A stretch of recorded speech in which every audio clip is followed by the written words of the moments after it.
Radio Grand Lac.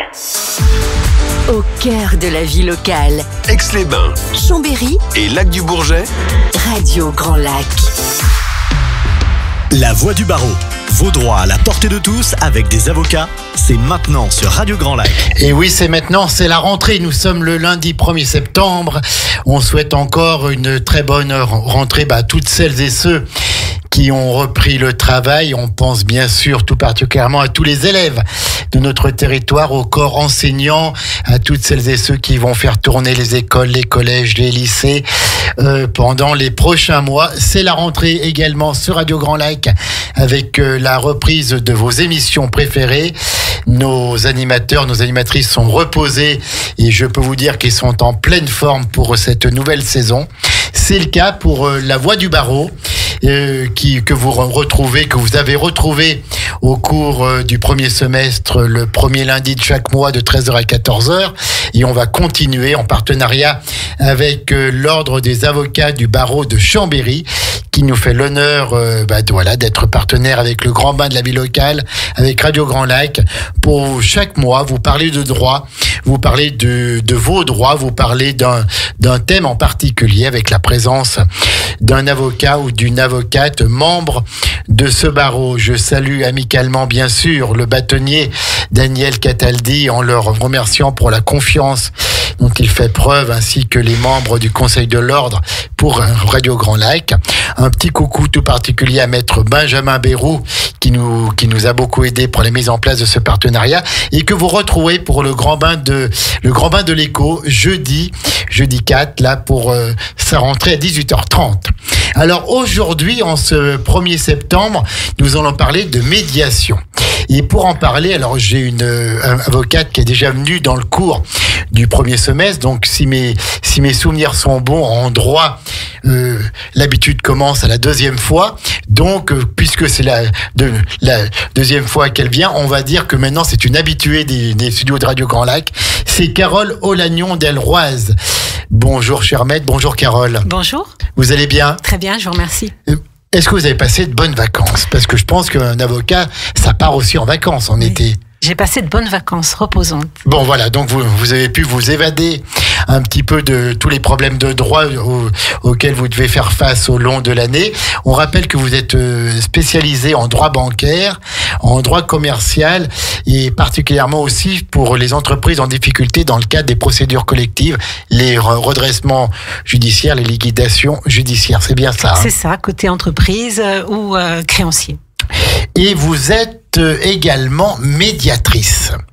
Donc nous allons parler aujourd'hui de la médiation pour que ce soit très clair pour tous nos auditeurs. On va partir d'un cas concret que vous connaissez par cœur. Le titre, c'est Une maison mal placée et une médiation qui remet tout en place. Alors donc on va expliquer ça dans quelques minutes. Avant tout, Carole, est-ce qu'il faut être avocat pour être médiateur ?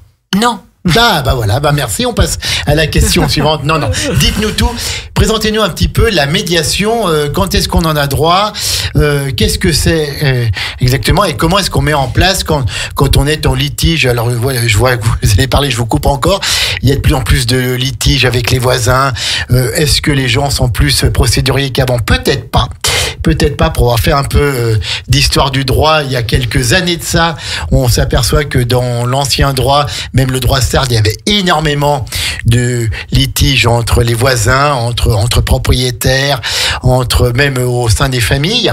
Donc la médiation est peut-être une bonne solution pour avancer plus vite que dans le cadre de la justice. Qu'est-ce que vous pouvez nous dire, Carole ? Alors, tout d'abord, pour répondre à votre première question, oui. Faut-il être avocat pour être médiateur ?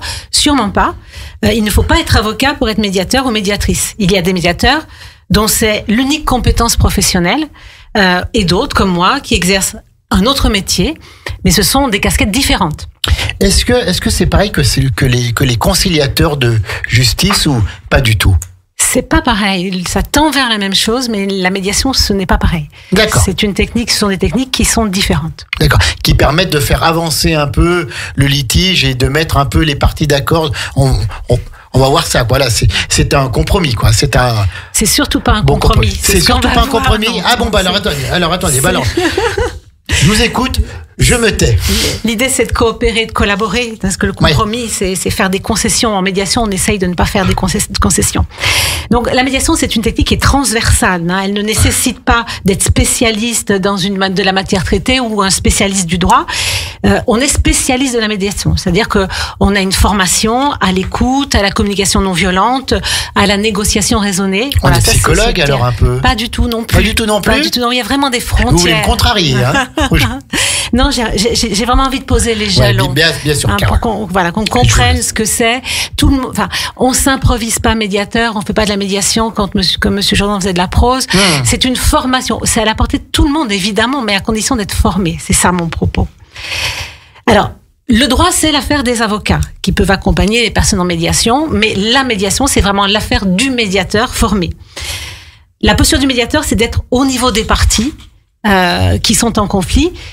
Et son travail, ça va être de creuser avec les parties et faire s'exprimer le sous-jacent indépendamment du droit. Hein, pour revenir toujours sur ce sujet médiation-droit. D'accord. Donc en fait, vous êtes là, on a bien entendu, pour écouter, pour éviter, en communiquant de manière absolument pas violente et en trouvant le raisonnement qui va permettre peut-être ensuite de trouver la solution. Alors, qu'est-ce que vous faites, vous, concrètement, quand vous êtes médiatrice, Carole? Alors, la médiation, c'est un processus structuré. On fait, encore une fois, je le disais tout à l'heure, on fait pas n'importe quoi, on suit des règles. Dans ce processus, il y a un tiers qui est neutre, indépendant et sans pouvoir de décision, c'est fondamental, c'est le médiateur. Et son rôle, c'est d'aider les personnes en conflit à renouer le dialogue et à trouver avec elles une ou des solutions que les parties vont choisir librement. Lorsque je suis médiatrice, je ne tranche pas. Je ne donne pas de solution. Voilà. Donc, mais par contre, vous recevez les parties ensemble ou une par une et vous les écoutez, et on a bien compris que vous ne tranchez pas, vous dites pas, non, là vous n'avez pas raison, là vous n'êtes pas en spécialiste du droit. Non, hein? Oui. Alors, la médiation en général, parce qu'il y a des pratiques qui sont différentes. Donc là, il y a des pratiques qui veulent que le médiateur va d'abord recevoir les parties sur un entretien préalable et ensuite va les recevoir en plénière, en séance, en les mettant face à face. Et puis, quand ça achoppe, quand il sent qu'il y a des choses des non-dits, des choses qui ne sortent pas, il peut à nouveau leur parler confidentiellement avec leurs conseils ou sans. On appelle ça des apartés. Voilà. Moi, j'ai plutôt tendance à pratiquer sans commencer par un entretien individuel, et moi, j'ai plutôt tendance à pratiquer en plénière immédiatement, parce que plus on est spontané en médiation, plus les choses viennent facilement et plus la magie se met en place.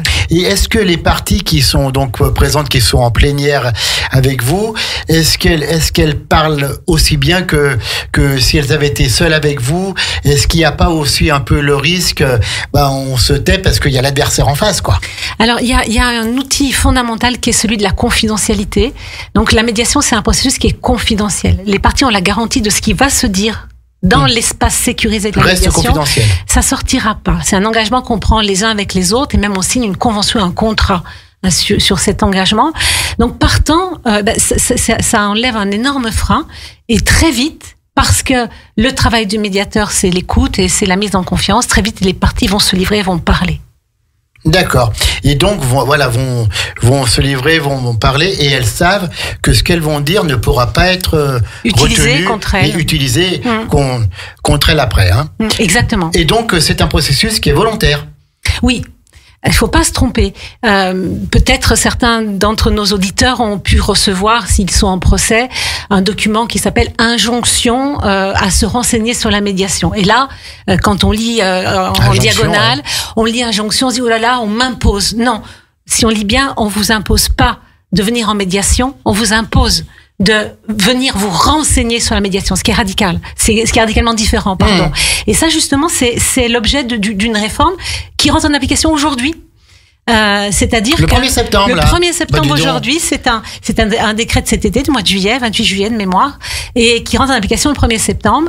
Et donc, cette injonction que va faire le juge aux parties, qu'il faisait déjà, va être de venir se renseigner sur la médiation, va être généralisée, c'est-à-dire que ça va être en toute matière, ça va être à tout moment du procès où le juge peut décider d'envoyer les parties se renseigner sur la médiation. Elles vont se renseigner et après elles vont où elles vont rencontrer un médiateur. Elles auront l'obligation de rencontrer un médiateur. Il y a une liste, je pense, que l'on peut trouver auprès du tribunal, quoi. C'est ça. Il y a une liste auprès de la cour d'appel de Chambéry, si le procès a lieu à Chambéry, de médiateurs agréés. Voilà.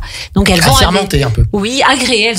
Elles ont leur comment dire, leur nombre d'heures de formation, le fait que ces médiateurs soient assurés, etc., a été vérifié par la cour d'appel de Chambéry, et partant, ces personnes vont être désignées. Alors vous qui avez fait cette formation, ça consiste en quoi? Ça dure combien de temps, cette formation?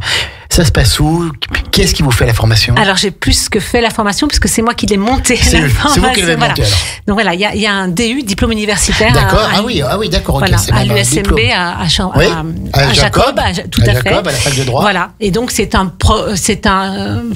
programme sur une année de à peu près 200 heures de formation, dans lesquelles interviennent des personnes qui sont des pointures nationales sur la matière, qui vont former les personnes qui viennent se former, ce qu'on appelle l'écoute active, la négociation raisonnée, la communication non violente, mais pas que, également vraiment à la technique de médiation, au cadre, puis aussi tout le contexte juridique, réglementaire parce que encore une fois c'est très encadré.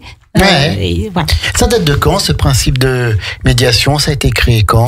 Alors c'est très ancien, mais on va dire que ces dernières années, c'est maintenant que c'est utilisé, quoi. Voilà, ça date c'est la politique de l'amiable, et vraiment maintenant chaque année on a des réformes qui vont nous amener des choses qui sont beaucoup plus structurées. Maintenant le juge est vraiment impliqué. Voilà, lui-même il a la possibilité de travailler sur en négociation dans une audience qu'on appelle l'ARA, l'audience de règlement amiable. Bon, mais c'est quand même autre chose. Mais bon, ça participe de ce que aujourd'hui vraiment on va vers une justice de coopération. Les parties, c'est plus les unes contre les autres, c'est ensemble, les unes avec les autres, on va comprendre ce qui se passe, et puis et trouver le meilleur arrangement. On va vérifier, on va faire émerger les intérêts, on va recoopérer, se parler, coopérer, imaginer. Se parler déjà, c'est beaucoup. Oui, tout à fait. En fait, vous êtes là aussi peut-être pour renouer le dialogue. C'est ça. C'est ça, c'est-à-dire que des parties en conflit, par définition, elles ne se parlent plus. Oui, bien sûr. Voilà. Ou de manière violente. Ou de manière violente, ou de manière complètement robotisée. C'est-à-dire que tout ce qui doit être dit n'est pas dit en réalité. Alors, on va se parler, certes, mais on va se parler de manière très, très lissée. Et tout le sous-jacent, tous les ressentis, tous les schrognonieux qui se passent dans le ventre. Ah, c'est bien ça. Voilà. C'est un terme juridique, les schrognonieux. Voilà, ça reste, on met le couvert. Et plus ça va, plus il y a le couvert. Et ça gangrène, voilà. Oui, tout à fait, tout à fait. Ça bouffe de l'intérieur. C'est ça. Il y a beaucoup de parties qui sont volontaires pour la médiation, ou certaines disant non, moi je veux pas de ça, je vais aller au tribunal, je vais aller en la procédure normale, quoi. Alors, en règle générale, quand les personnes viennent au rendez-vous d'information sur la médiation, facilement on entend c'est bien, mais c'est pas pour moi parce que c'est trop conflictuel. Ou bien alors on va entendre c'est bien, moi je suis d'accord, mais en face ils voudront jamais. Voilà. Et ça c'est se raconter une histoire sur l'autre. Et déjà la pire des choses en médiation, c'est se raconter une histoire sur l'autre. L'idée c'est je me raconte rien sur l'autre, c'est lui qui va me dire. Oui, tout à fait. C'est pas qu'écoute, c'est écouter et se faire comprendre. D'accord. Et donc, il y a combien de médiateurs au niveau de la cour d'appel de Chambéry?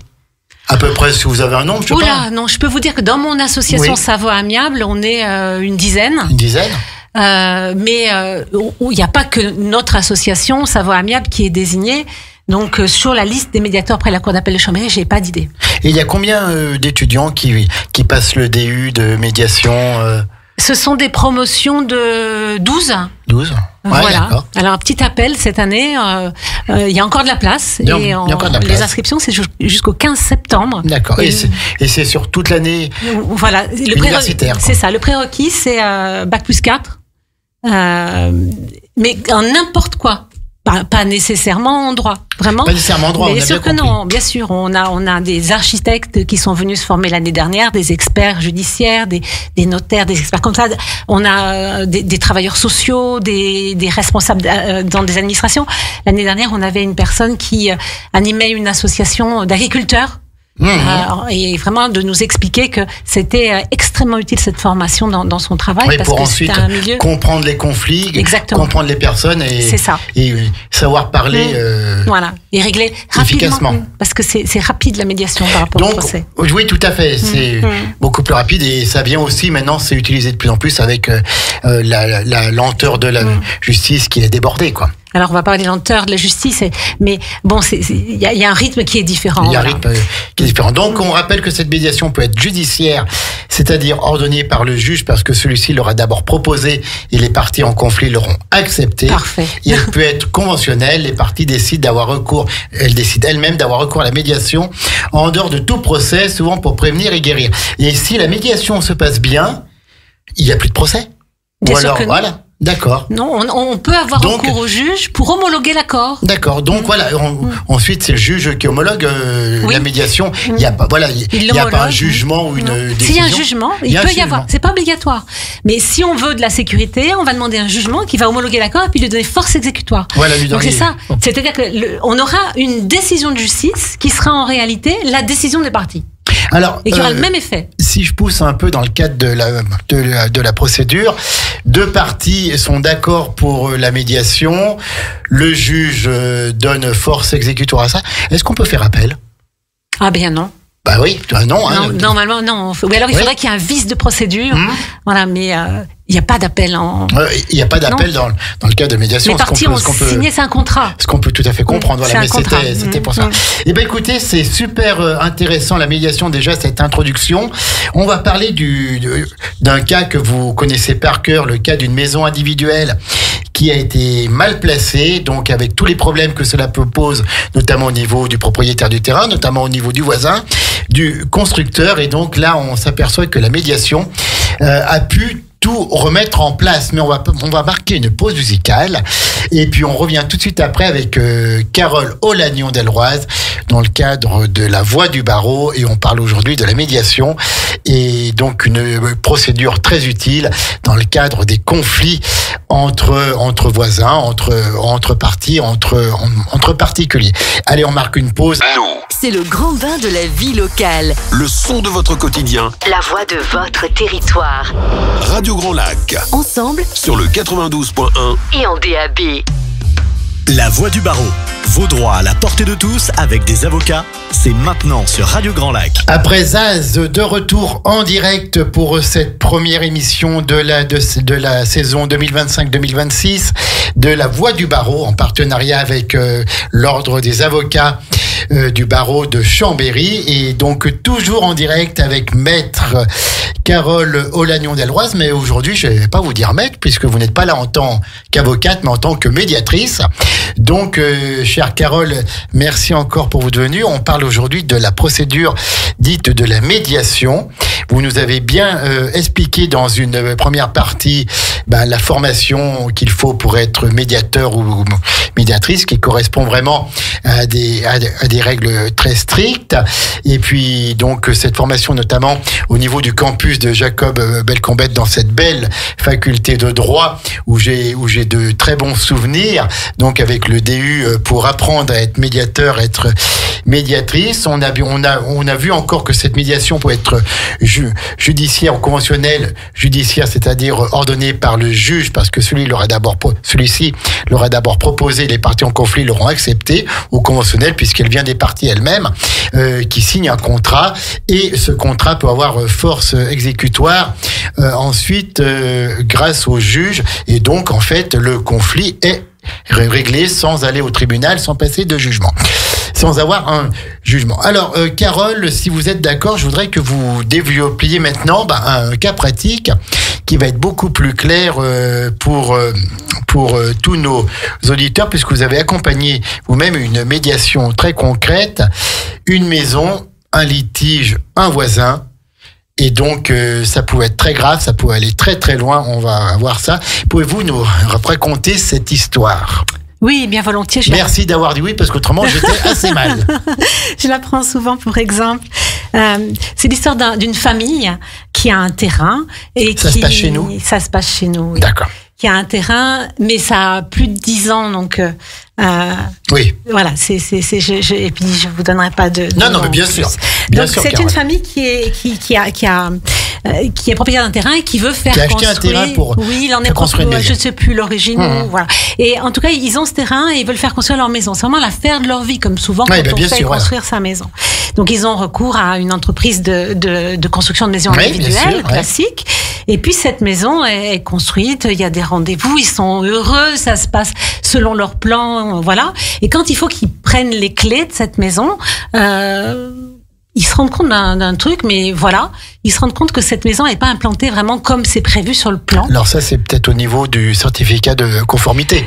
Alors, par rapport au permis de construire. C'est ça. Hein. Je ne sais pas si ça existe toujours, mais à l'époque, effectivement, c'était le sujet. Je crois que ça existe encore. Voilà. Donc c'était le sujet. Ils n'avaient pas pu obtenir cette fait de conformité. Et donc la maison est implantée au mauvais endroit. Alors elle n'est pas implantée comme il faut, et quand ils creusent, ils se rendent compte que non seulement elle n'est pas implantée correctement, mais en plus elle empiète. C'est-à-dire qu'il y a une petite partie, sur le terrain du voisin. C'est ça. Il y a une petite partie de la maison qui est construite sur le terrain du voisin. Donc ils s'inquiètent, ils vont voir un avocat, puis l'avocat il fait pour le coup son travail. Oui. Et il leur explique que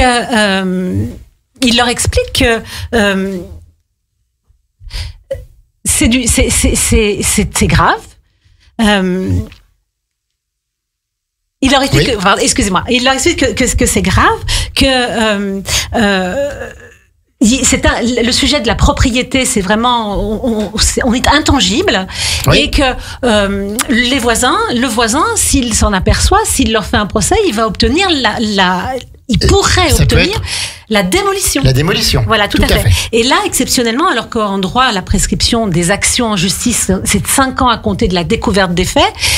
Ici, on est en matière qu'on dit réelle immobilière, et la prescription est de 30 ans. C'est l'usucapion. C'est la prescription acquisitive. C'est l'usucapion. Alors je sais pas, c'est un terme trop sérieux pour moi, mais en tout cas, c'est ce qu'on appelle la prescription acquisitive, c'est-à-dire que il peut au bout de 30 ans, ils pourront revendiquer être propriétaires de ce bout de terrain sur lequel leur maison empiète.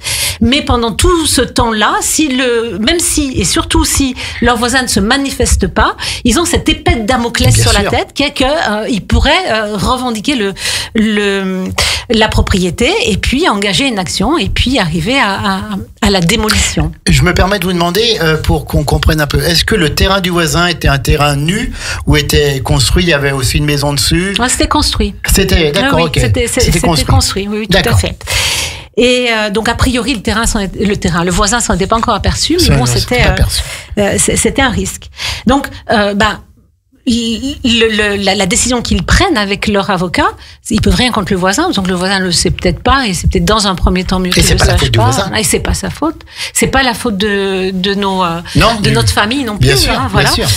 Et donc ils décident d'engager une procédure contre le constructeur. Bien sûr. Et puis, vu que le contrat n'a pas été respecté, ils vont demander au constructeur, que celui-ci leur rende leur terrain nu et leurs sous. Ils vont demander la résolution du contrat. C'est-à-dire qu'ils rendent le terrain nu, donc ils je vous laisse mesurer ce que ça veut dire. Bien sûr, c'est énorme. C'est-à-dire qu'ils vont demander la résolution du contrat. Chaque partie va être remis en l'état antérieur à la situation. Donc eux avec leur terrain nu et leurs sous, et le constructeur avec ses larmes. Oui, tout à fait. Son bulldozer. Les conséquences peuvent être énormes. Mais complètement. Et catastrophique. Donc ce procès s'est engagé comme ça, et puis le juge enjoint les parties à rencontrer un médiateur. Devant le médiateur est suffisamment convaincant pour que les uns et les autres acceptent la médiation, et nous voilà en médiation. Donc ils n'ont pas d'autre solution que cela.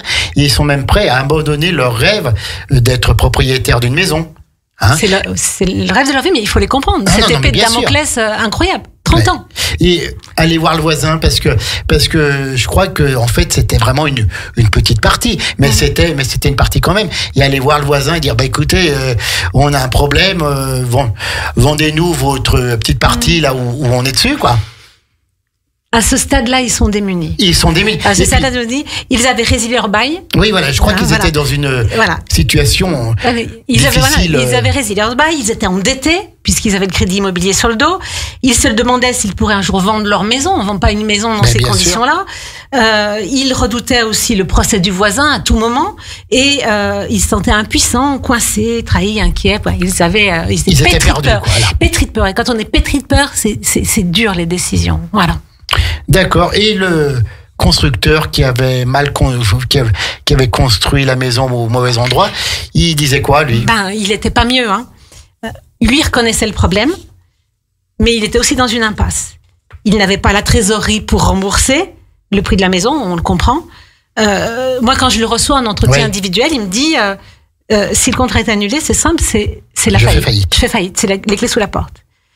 Et puis, il avait aussi un enjeu de réputation. C'était quelqu'un qui était Ouais. bien implanté, qui travaillait bien. Ouais. Hein. Oui, mais C'est plutôt une l'erreur- erreur de son géomètre d'ailleurs. Hein. Ouais, Voilà. d'accord. Ouais. Mais bon, peu importe. Et donc, ce genre d'erreur peut détruire une entreprise dans le secteur des maisons individuelles. Donc, il Ouais, voulait il voulait pas que ça voulait s'ébruite. pas que ça s'ébruite. Voilà. Donc, le procès, pour lui, c'était sur la place publique. Ah ouais, non, mais tout à fait. Tout à fait, avec toutes les conséquences économiques et surtout de réputation. Puis ça va très vite, hein. C'est ça. Ça va très vite. Donc, alors, les parties acceptent la médiation et donc se retrouvent devant Carole Olagnon. C'est ça. Je pense que quand on arrive là avec une famille, je pense que c'est un jeune couple, voilà, qui avait mis toutes ses économies, c'était le rêve de leur vie. Tout s'effondre. Tout s'effondre en quelques instants. Et puis comme vous disiez, ils avaient très peur. Ils étaient un petit peu perdus. Puis pas de connaissances, sans doute en droit ou dans ce domaine-là. Donc on sait pas, on imagine le pire. C'est ça. Hein. Et Carole est arrivée avec sa belle cape rouge en super médiatrice. Et comment est-ce qu'on aborde ça? Alors c'est le médiateur, hein, parce que tous les médiateurs travaillent pareil et ont cette compétence-là. D'abord, on rencontre séparément les parties quand on est médiateur et qu'on est confronté à une telle situation, ou quelle que soit la situation d'ailleurs. Chacun peut dire au médiateur ce qu'il attend, ce qu'il craint, ce qu'il refuse. Et tout ça, c'est confidentiel. Bien sûr. Donc, vous avez eu donc les demandeurs, c'est-à-dire le jeune couple. Vous avez eu le constructeur et le voisin aussi. Non, pas du tout. Vous parlez du voisin, mais le voisin, il sait rien, lui. Mais le voisin, d'accord, voilà, c'est voisin, ce il que sait je voulais rien. savoir. Non. C'est ce que je voulais savoir, mais j'allais Dans dire. un mais premier temps. Donc le voisin s'en était aperçu ou il avait été informé, non? Non. Dans un il premier savait temps, rien. on ne sait pas. Dans un premier temps, on ne sait D'accord. rien. C'est vraiment quelque chose qui se... Vous savez, dans ces situations-là, moins on en dit, mieux on se porte. Donc, c'est vraiment en vase D'accord. clos. C'est en vase clos Complètement. entre notre jeune famille et le constructeur. Exactement. D'accord. Et leurs avocats respectifs. D'accord. Voilà. Et d'autant que le processus de médiation, c'est confidentiel. Oui, tout à Donc, fait. voilà. Donc, il y a cette prise de contact, chaque partie individuellement, et puis ensuite, on se retrouve en séance plénière. Oui. Et là, chacun va exposer sa version dans un cadre sécurisé, son ressenti, l'histoire. Hein. Le point de départ d'une médiation, c'est ici et maintenant, c'est comment pour vous? Pourquoi on est là? Pourquoi est-ce qu'on en est là? Et Pourquoi qu'est-ce qui a fait qu'on en arrive là? C'est même pas qu'est-ce qui a fait. Je pars du début. C'est-à-dire que je suis... Pourquoi on est là? Ici et maintenant, quel est le problème? Racontez-moi le problème. Racontez-moi le problème. Et là, les personnes... Parce que l'histoire que l'un a vécue, c'est pas l'histoire que l'autre a vécue. En médiation, parfois, quand on s'y prend comme ça, on part pas d'une histoire qu'on pense connaître, mais on met les parties les unes en face des autres et on leur dit, ici et maintenant, dites-nous ce qui se passe chez vous, sans répondre à ce que vous entendez en face, chez vous. Eh bien, on a des récits qui sont parfois très différents, et en tout cas qui sont humains, qui sont entendables toujours. Oui, vous touchez l'humain au plus profond là, dans ses problèmes, dans ses retranchements, dans ses peurs. Hein. Il était important que la fameuse famille s'aperçoive, en tout cas conscientise de ce qu'en face, c'était d'abord un être humain, ce chef d'entreprise. Bien sûr. Voilà. Donc, vous êtes en séance plénière, et comment ça se passe? Alors, chaque partie se raconte. ici et maintenant, voilà le sujet. Donc, on a des informations qui sont d'ordre personnel, et puis on a des informations qui sont d'ordre technique. Par exemple, le constructeur nous dit qu'il a beaucoup travaillé la question. Il arrive en médiation en proposant des solutions techniques. Il dit que il y a la possibilité de couper le mur. Oui. Mais c'est des travaux monumentaux parce que c'est un mur de soutènement. Hein, oui, bien sûr. Voilà. Mais bon, pour lui, c'est faisable. Et puis c'est violent. C'est violent. Oui, c'est quantifié. Ça coûte très cher. Il n'a pas l'assurance de ce que il peut payer. Mais derrière lui, il y a un assureur. On est assuré quand on est bien sûr, oui, tout à fait. Voilà.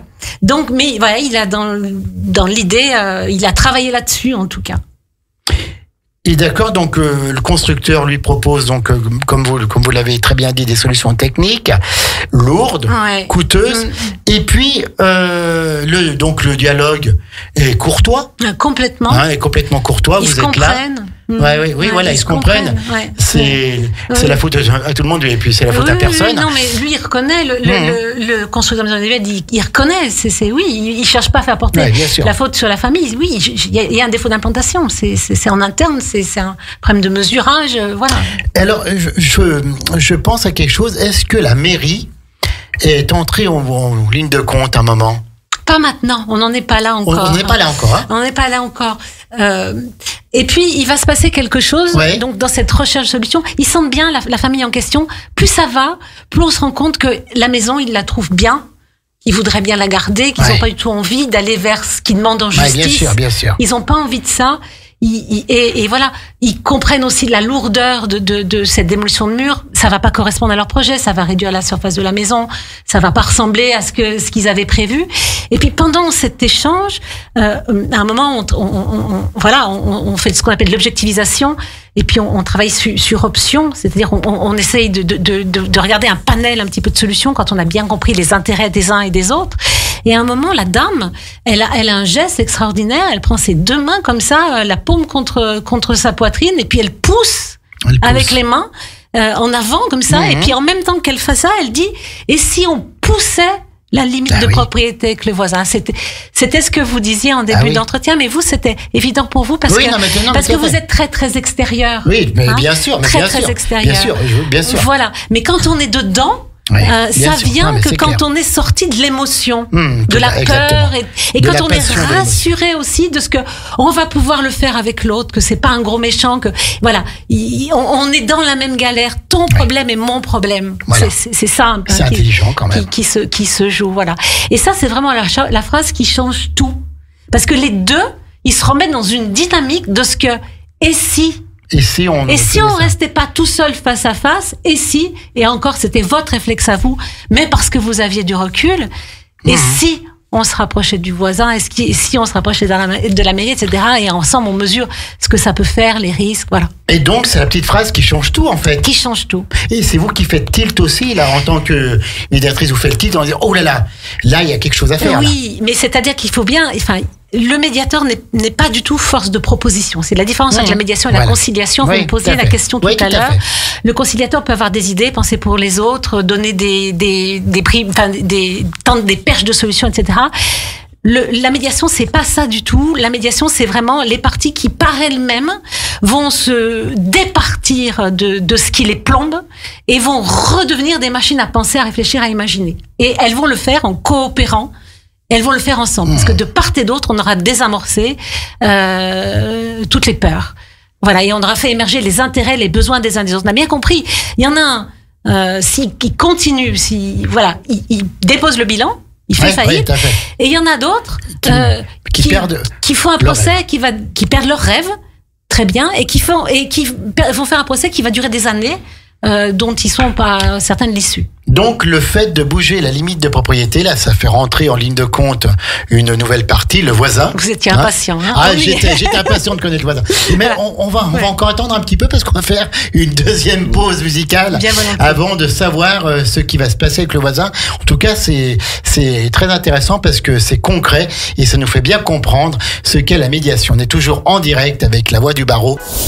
Radio Grand Lac, écoutez-nous, on est là pour vous. La Voix du Barreau, vos droits à la portée de tous avec des avocats. c'est maintenant sur Radio Grand Lac. Mais oui, on est là pour vous et avec vous chaque jour au service de ce territoire et de tous ces acteurs. Le grand bain de la vie locale qui redémarre en ce 1er septembre. Tout à l'heure, vous retrouverez Sonia avec Grandiose. Alors attention, l'horaire est un petit peu modifié. Avant, c'était à 17h. Maintenant, c'est à 16h30. Donc, pareil, 2 lundis par mois.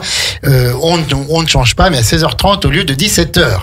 Et là, je suis toujours avec Carole Olagnon-Delroise, avocate au barreau de Chambéry, mais qui vient aujourd'hui en tant que médiatrice. Alors, on parle de ce cas pratique de cette maison qui a été mal implantée, qui a donc mis à mal toute une famille dont c'était le rêve d'une vie presque, de se faire construire une belle maison, qui a mis à mal le constructeur qui s'est trompé, errare humanum est, on le répète, donc l'erreur est humaine, mais lui, il pouvait avoir des conséquences économiques très graves pour son entreprise.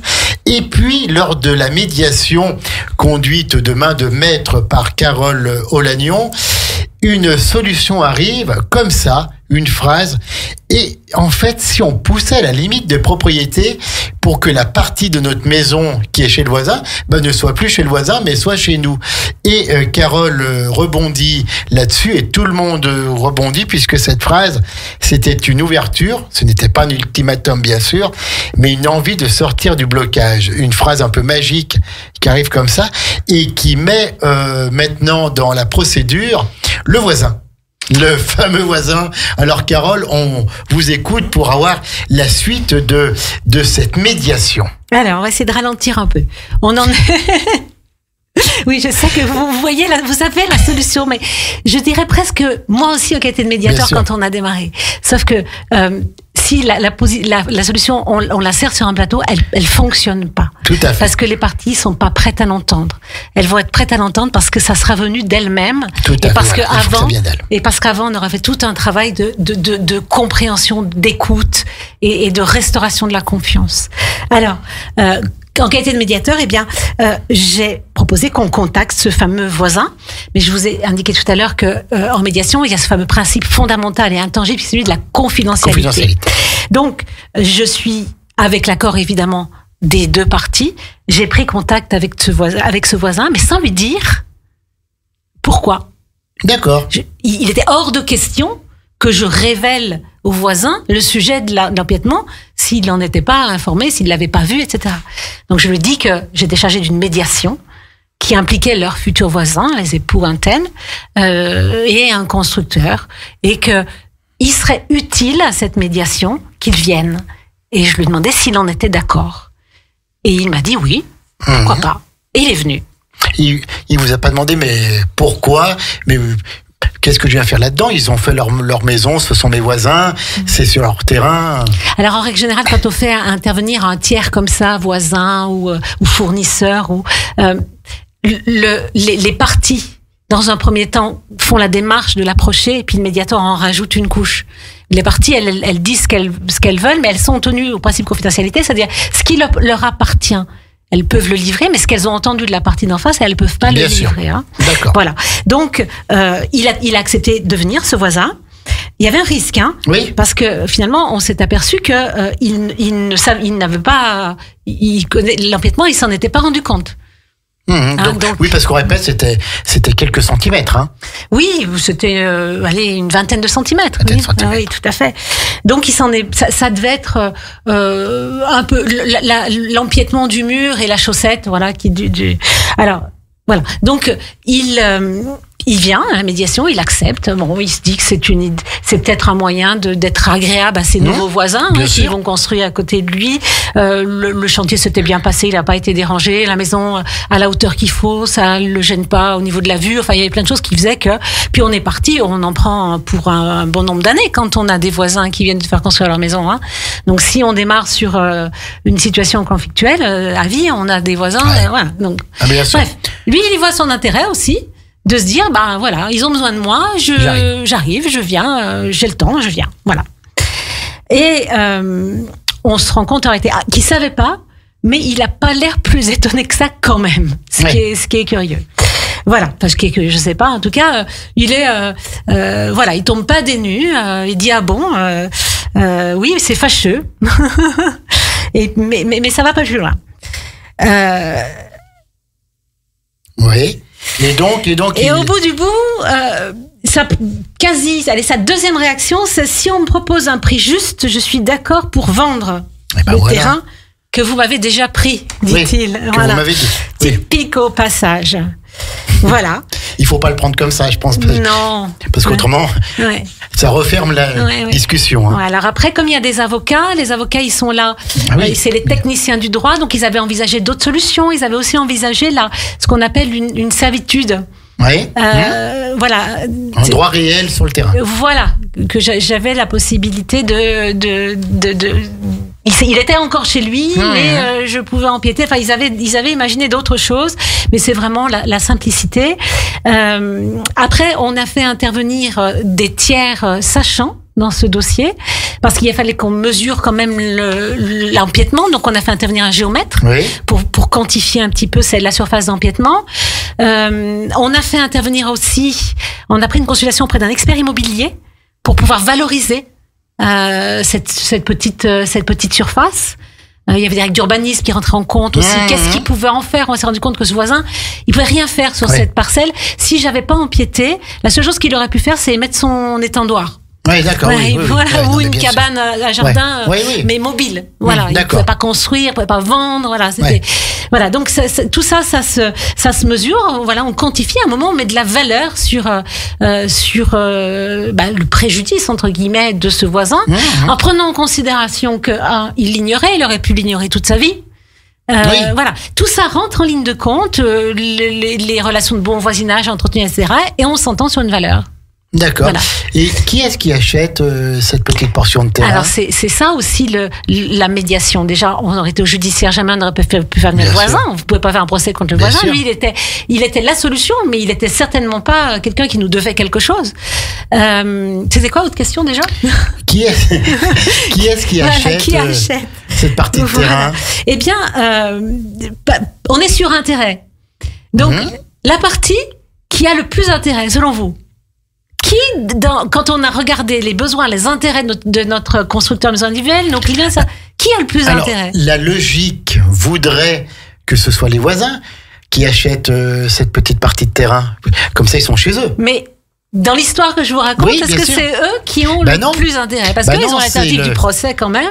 Ils vont gagner leur procès. Oui.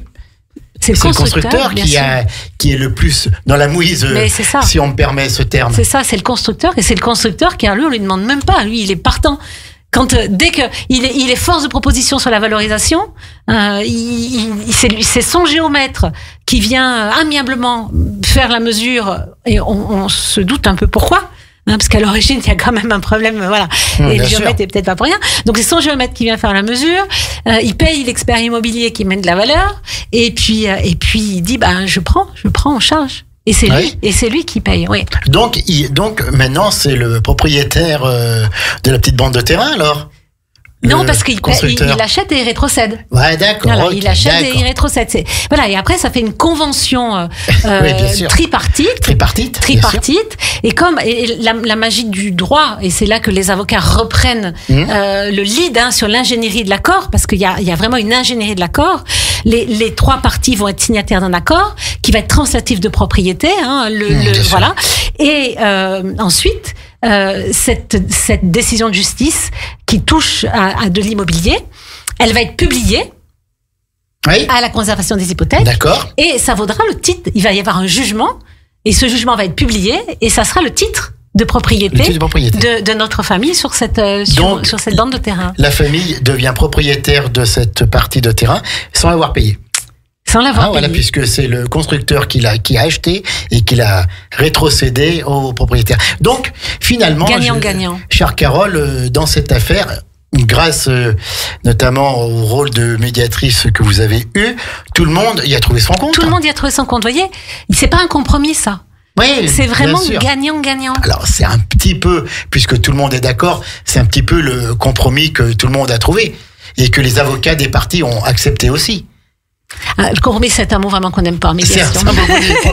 Voilà, j'ai bien compris, Carole. On a coopéré et on a un accord qui est gagnant-gagnant. Et donc, le couple, finalement, a gardé la maison, désormais érigée en toute légalité, et ils en profitent, ils en jouissent parfaitement bien. Le voisin a été indemnisé.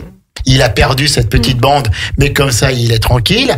Et le constructeur, lui, a évité la faillite, la mauvaise réputation et un contentieux qui allait être très lourd. C'est ça. Il y a un petit sujet quand même, si je peux passer un message, c'est celui de l'assureur. Bien sûr, Carole.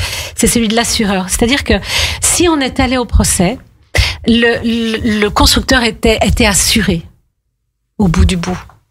Puisqu'il a payé des assurances pour ça. Bien sûr.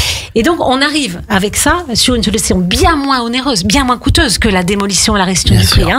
Voilà, sur une solution bien moins onéreuse, mais pour autant, le constructeur, il est plus dans le droit d'aller réclamer à son assureur de le couvrir.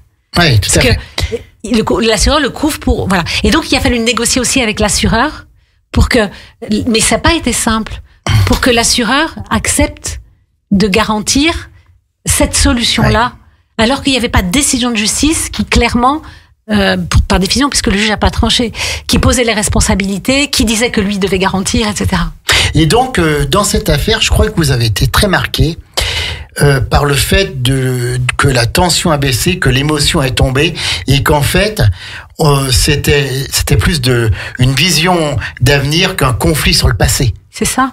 Tout de suite, les épaules tombent. On se rend compte quand on mène un process de médiation, on appelle ça la catharsis. On se rend compte quand on appelle ça comment? La catharsis. D'accord. On se rend compte quand ça bascule. C'est-à-dire qu'à un moment, ça y est, on est au sommet de ce que le médiateur peut faire. Et après, ça coule de source. Les parties reprennent le pouvoir. Est-ce que parfois, ça ne fonctionne pas? Alors, on appelle ça les médiations forceps. Oui, d'accord, voilà. Oui. Quand ça fonctionne pas, c'est quand on arrive sur des compromis. D'accord. Je t'en donne un petit bout, tu m'en donnes un petit bout, personne n'est content, mais c'est quand même mieux que le procès. Ça reste quand même un petit scrognonieux comme vous avez dit tout à l'heure. Chez le médiateur, oui.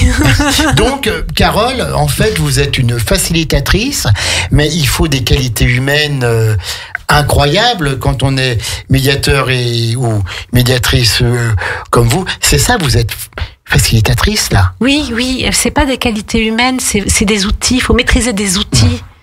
Maîtriser des outils et avoir une très grosse discipline de je m'en mêle pas. Oui. Parce qu'on a tous nos idées sur tout. Et moi, les gens me racontent l'histoire, j'ai déjà mon idée sur comment ça peut se finir. Ouais. Mais ça, c'est la pire des choses. Si vous voulez faire rater votre médiation, commencez par suggérer des solutions. C'est pas du tout ça la médiation. Ça va venir au terme d'un processus, ça viendra des parties elles-mêmes, mais d'abord, les parties, on doit travailler sur la personne, sur l'humain. Voilà, et que c'est parce que l'attention, comme vous disiez tout à l'heure, les épaules tombent, l'attention est retombée, les personnes ont été entendues et écoutées, les émotions sont retombées, la raison reprend le lead, et c'est là qu'on coopère et qu'on y arrive, que les parties coopèrent et y arrivent. Donc, les médiateurs s'effacent. Ah oui, tout à fait. Mais là, il faut quand même avoir aussi des parties qui font preuve, alors j'allais dire, d'intelligence, c'est peut-être beaucoup. Non, c'est très bien. Mais c'est ça, parce que voilà.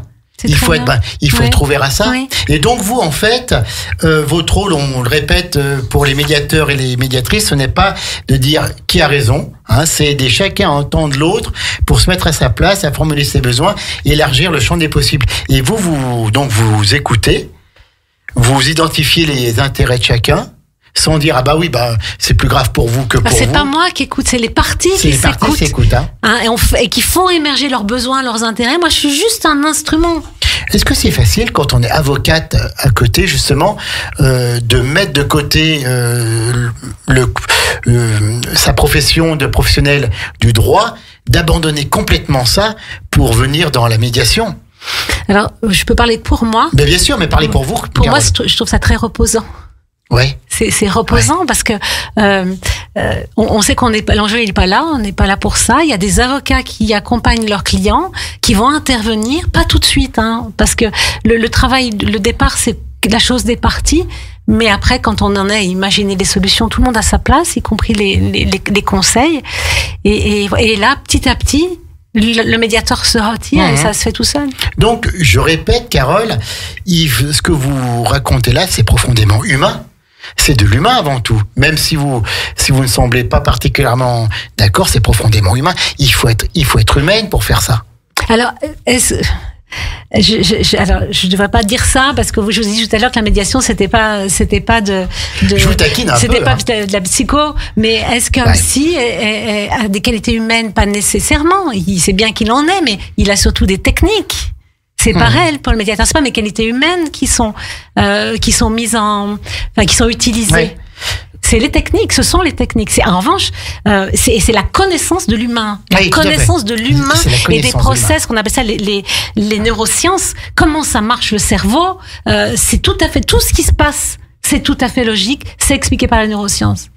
D'accord. En fait, c'est de la transparence. C'est beaucoup d'imagination et surtout, ce qui manque dans notre société actuellement, du bon sens. Voilà. Imaginer. Fondamental, écouter, comprendre, faire émerger les intérêts, comprendre mon intérêt, celui de l'autre, abandonner les positions, on passe des besoins, on passe des demandes, un je veux à un j'ai besoin. C'est un je veux et un j'ai besoin, c'est radicalement différent. Tout à fait. En fait, et vous remettez du dialogue là où parfois il n'y en a plus, ou il n'y en a pas assez pour trouver en fait la bonne solution, comme dans le cas que l'on a vu là. On remet un truc naturel sur les rails. La vie, la relation, la communication, c'est fait de conflits. De solutions trouvées, et on repart sur quelque chose de neuf et de mieux et de transcendant, etc. Ça, c'est le cycle normal. Et puis, ça a déraillé quand on est en conflit, on s'enlise dans le conflit. Le rôle du médiateur, c'est juste de remettre les personnes en conflit sur ces rails qui sont le cycle de la vie. Est-ce qu'une médiation, c'est payant ou comment ça marche? Oui. C'est payant. C'est un métier, c'est payant. Voilà, clairement. C'est un métier donc avec des honoraires. Oui, tout à fait. D'accord.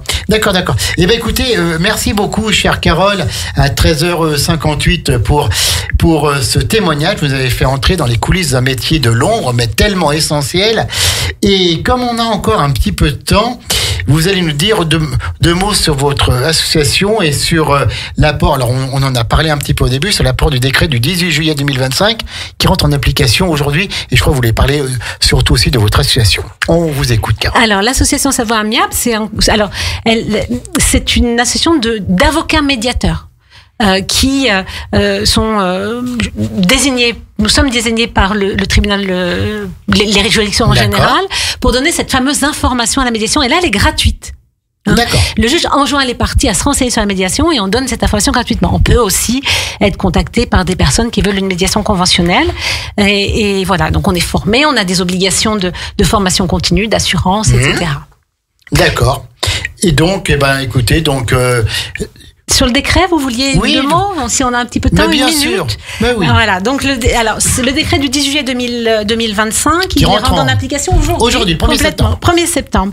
Alors déjà, je vous l'ai dit tout à l'heure, il a généralisé l'injonction d'encontrer un médiateur ou un conciliateur.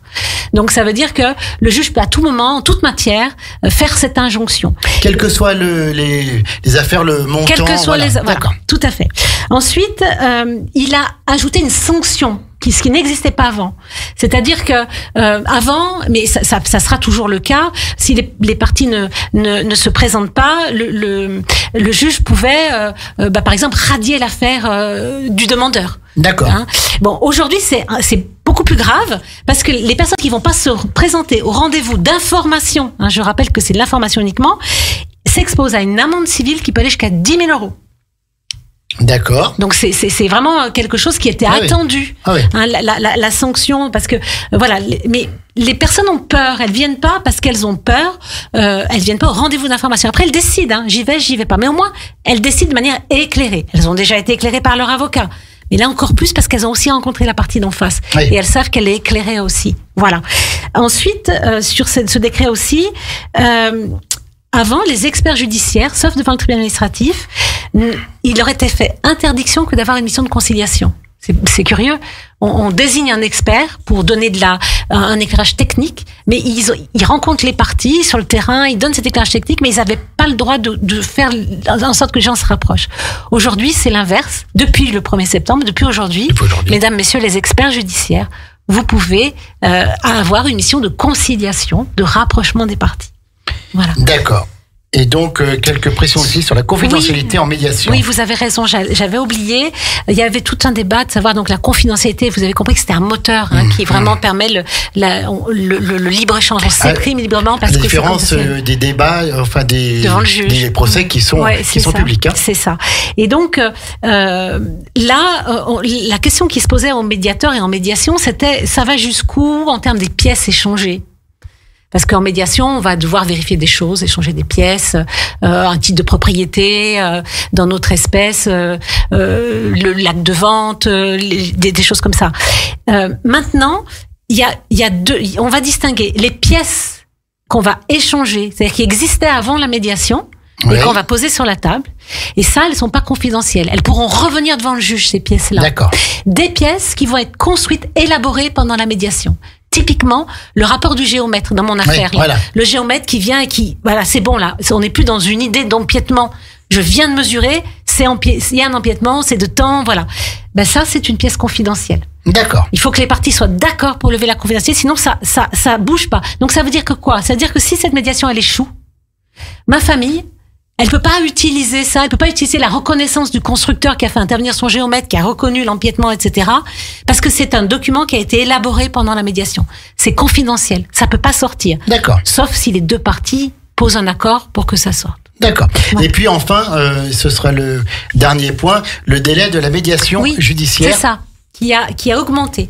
Avant, c'était 3 mois. Elle devait se dérouler en 3 mois, renouvelable une fois. Maintenant, c'est 5 mois, renouvelable une fois.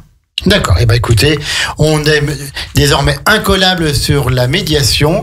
Et merci, chère Carole Olagnon Delroise, d'avoir été présente pour cette première de La Voix du Barreau. Est-ce que vous avez encore un mot à dire ? Je vous remercie de votre invitation et puis je reviens bien volontiers. Eh ben écoutez, il n'y a pas de problème puisque maintenant vous êtes une habituée de cette émission puisque vous êtes venue 2 fois.